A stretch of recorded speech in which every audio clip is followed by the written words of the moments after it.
Death comes to us all, but is it really the end? Some philosophers, scientists, and academics are beginning to think that no, it isn't.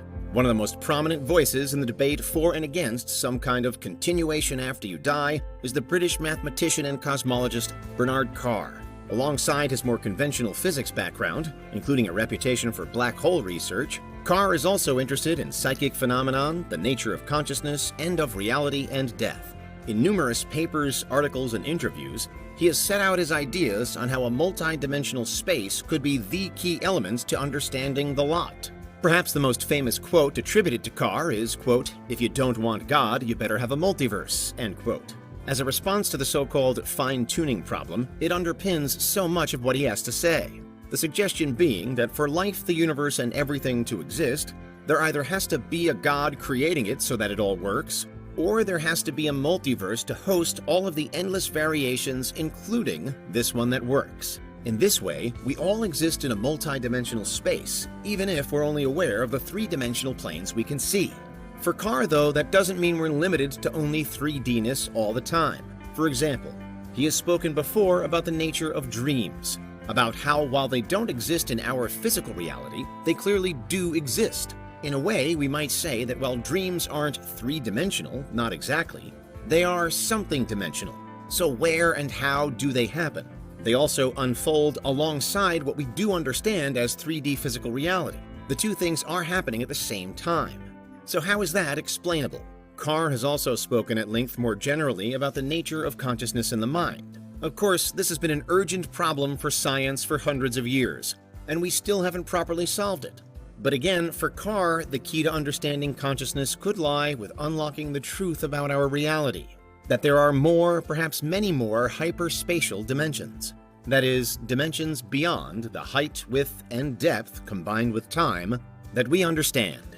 When it comes to death, much of what we do know and have theorized starts with the testimonies of those who have had near-death experiences, or NDEs.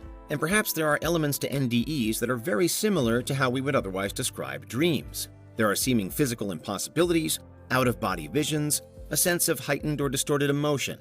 In papers and interviews, Bernard Carr frequently mentions a mysticism. It's not exactly a traditionally scientific term, but one interpretation of Carr's approach is that during an NDE, we perhaps enter or get very close to entering a different dimension, higher than what's physically possible for us now.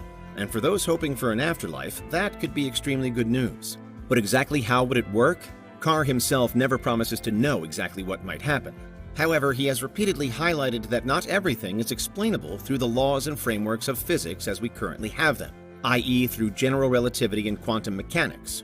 With things like NDEs, out-of-body experiences, and hallucinations, it can be as though physical reality breaks. For Carr, though, perhaps it isn't broken during these times, even if it is unknowable, and the existence of extra dimensions could be an inevitable truth in order to allow for these otherwise impossible phenomena.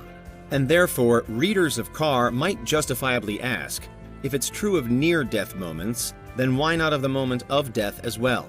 In 2021, Carr published a paper titled "Making Space and Time for Consciousness in Physics."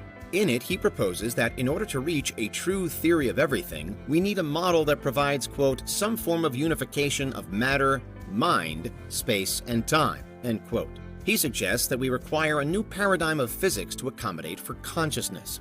And he discusses the current distinction in scientific thought between physical time, i.e. as it plays out in the outer world, and mental time, i.e. as it happens in the inner world, in our consciousness through experience. The paper in itself is something of a culmination of all of Carr's thoughts and theories on the subject to date. What's seemingly key for the potential of life or something after death, however, is the possibility for what Carr calls, quote, psychophysical spacetime, proposed as an explanation for the relationship between physical and perceptual space. Carr writes, quote, "The prime feature of our proposal is that perpetual space exists in its own right rather than just inside of our heads," end quote. Perpetual space is then a major, independent, and fundamental facet of reality as a whole. More broadly, for those who support Carr's model, the perceptual space is where anything that apparently isn't physically possible would be allowed to unfold. In the context of today's question, could it be where the afterlife is waiting? It's tied up with another key concept called the specious present, which, in short, relates to the timescale through which we experience reality. For humans, it's typically predictable enough to be unnoticeable in our everyday lives, but every so often it can speed up or slow down. For example, in a near-death experience, you might live your entire life in a second. Or if you're ill with a fever, it might feel as though reality moves faster or slower. Our perceptual space becomes significantly blurred during these times, but it's difficult to explain why using just the physics we have. Carr builds on this by suggesting, toward the end of his paper, that consciousness may not even be only an individual thing, that it might not be confined only to any one person, independent of everything else. He posits that after human consciousness, there could be a terrestrial or planet-wide level of consciousness, and then galactic, and then cosmic.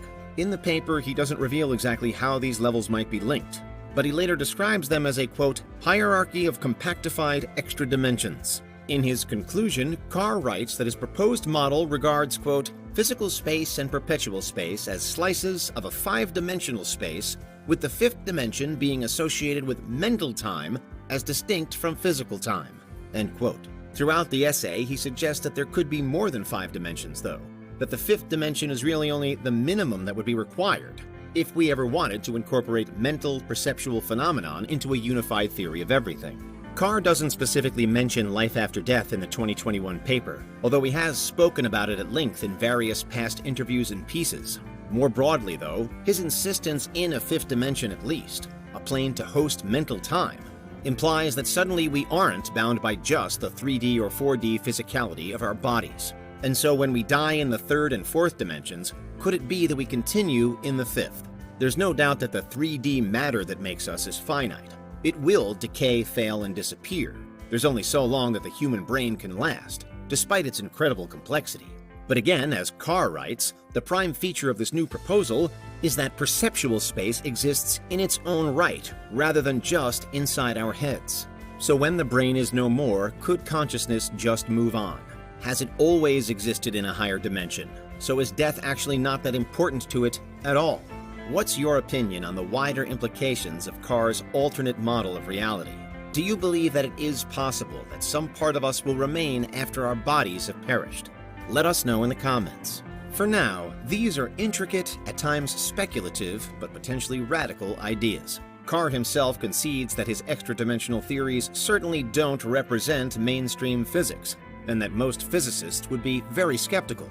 But nevertheless, if what he proposed is right, and if it could offer an explanation for not just known phenomenon like dreaming and NDEs, but also for what will ultimately happen at the end of our lives, then that's why there really could be another dimension after